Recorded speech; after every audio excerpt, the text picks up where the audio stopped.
Magandang araw po mga apo at mga anak.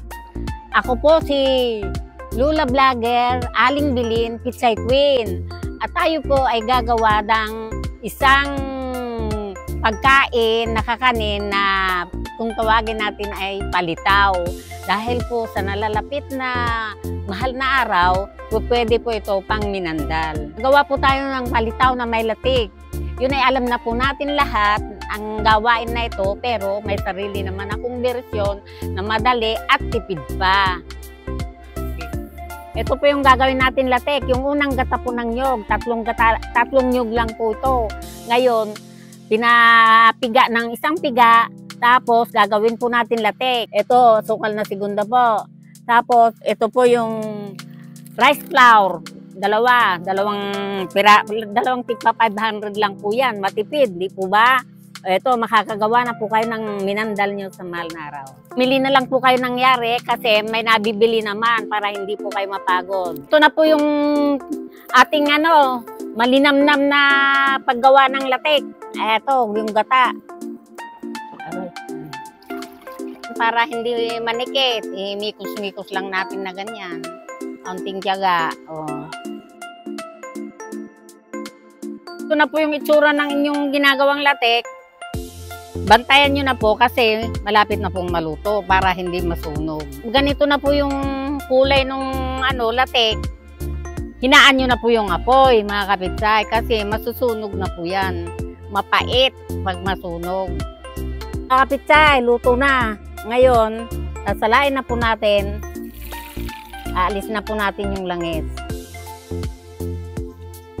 Mga kapitsay, mga apo, eto na yung glutinous rice na dalawa. Ibubuhos na natin.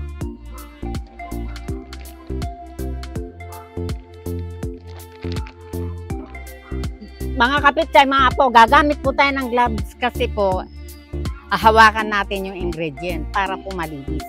Atin ng tubig at atin ang lalamasin.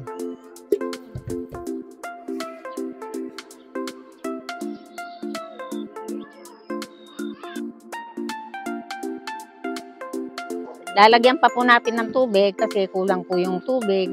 Kaya lalagyan pa natin.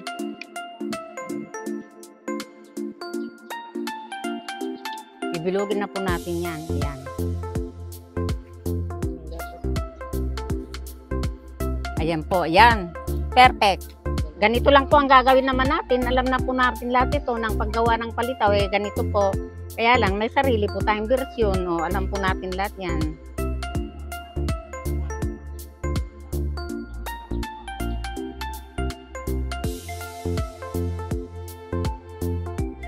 Mag-iinit na po tayo ng tubig. Ito na po. Kasi natapos na po natin ginawang bilo-bilo.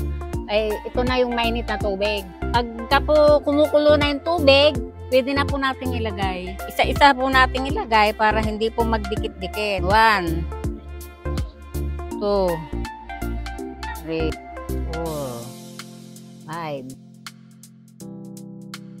Para malaman po natin na luto na yung ating ginagawang palitaw, pag lumutang po yung nilagay kong palitaw na ingredient, ay luto na po yun. Ayan na po, may lumutang na. Kukunin ko na po yun at ilalagay natin sa isang plangganang malamig.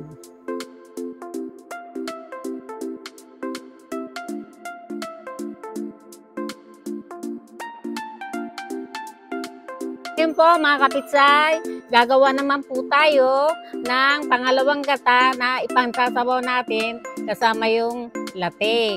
Ibubuhos na natin. Lalagyan po natin ng kalating kilong asukal. Mga kapitsay, mga anak, mga apo, ilalagay na po natin itong latik para lalong tumarap ang ating lulutuin. Go!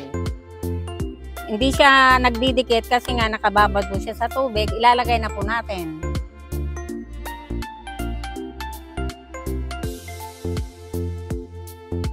Ganito po yan mga kapitsay. Hahalu-haluin po natin para yung lasa magmi-mix siya. O, ilalagay na po natin yung langka para lalong mas masarap. Ito ang sikretong pampasarap ng ng palitaw sa latek, pampabango. Mga kapitsay, mga apot, mga kapuso, ito na, luto na. Pwede na tayong kumain. Kaya lang, dandan lang po at baka kayo mabilaw ka. Napakasarap. Sa mahal na araw, ganito po ang inyong lulutuin.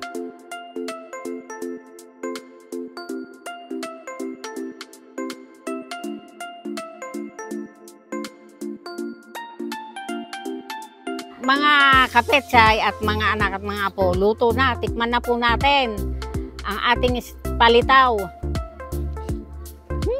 Napakasarap. Mga kapitsay, ako po'y tapos na. Magpapaalam na po ako at maraming salamat sa mga nanonood. Maraming salamat sa lahat ng follower na nanonood sa akin. Ngayon, eto na po, yari ng aking trabaho. Kaya, sige, salamat po. Bye-bye.